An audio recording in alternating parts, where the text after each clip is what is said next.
श्री हरिविजय अध्याय 14. श्रीकृष्णाच्या वधासाठी कंसाकडून प्रयत्न, अनेक दैत्यांचा संहार, सुदर्शन गंधर्वाचा उद्धार.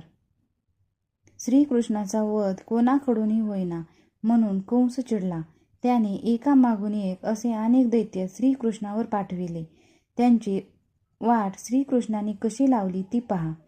अधासूर नावाचा राक्षस एका प्रचंड अजगराचे रूप घेऊन गोपाळांच्या रानात जाण्याच्या मार्गावर पसरून बसला.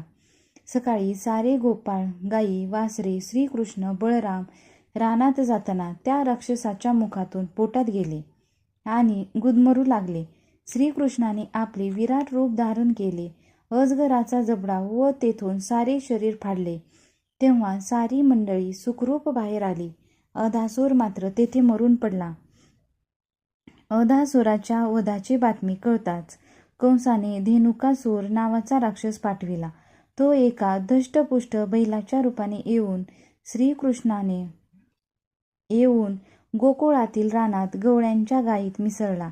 ते पाहून श्रीकृष्णाने मुरली वादन सुरू केले. त्या सरशी सर्व गायी, वासरे, गोपाळ सारेजण कृष्णाभोवती जमले. सारे मुरलीच्या सुरात दंग होऊन गेले.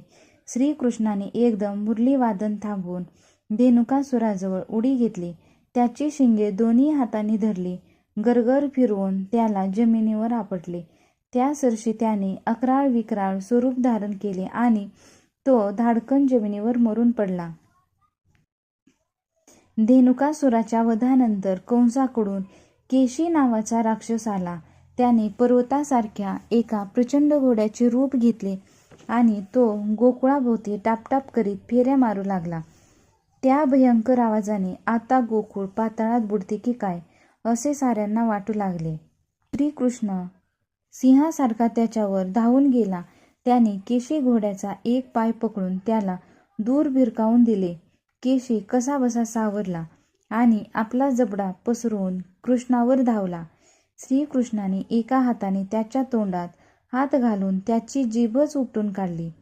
त्या सरशी तो जमिनीवर जोरात आपटला आणि मरून पडला. नंतर प्रलंबासूर नावाचा राक्षस कंसाने कृष्णावर धाडला.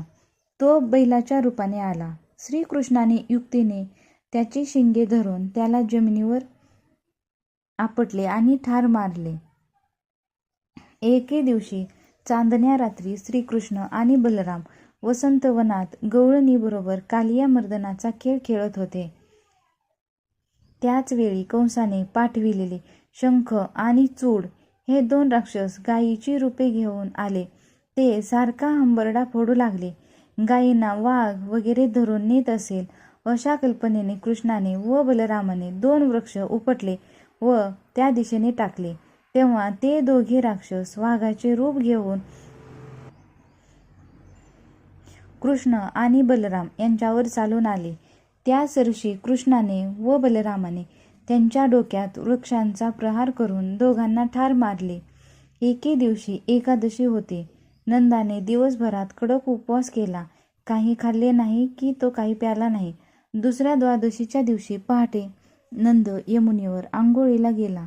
तो यमुनेत उतरतो, यमुनेत उडी मारतो न मारतो तोच वरुणाने नंदाला पाताळात नेले. बराच वेळ झाला पण नंद पाण्यातून वर आला नाही. म्हणून सारे गोकुळ यमुना तीरावर जमले आणि शोक करू लागले. अखेर मी नंदाला आणतो असे म्हणून कृष्णाने यमुनेत उडी मारली आणि तो नंदाला शोधू लागला.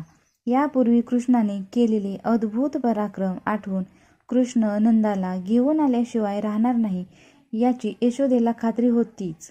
तथापि मनात काळजी वाटतच होती. सारे गोकुळ यमुनेच्या तीरावर गोळा झाले. कृष्ण आता काय करतो इकडे साऱ्यांचे लक्ष लागले.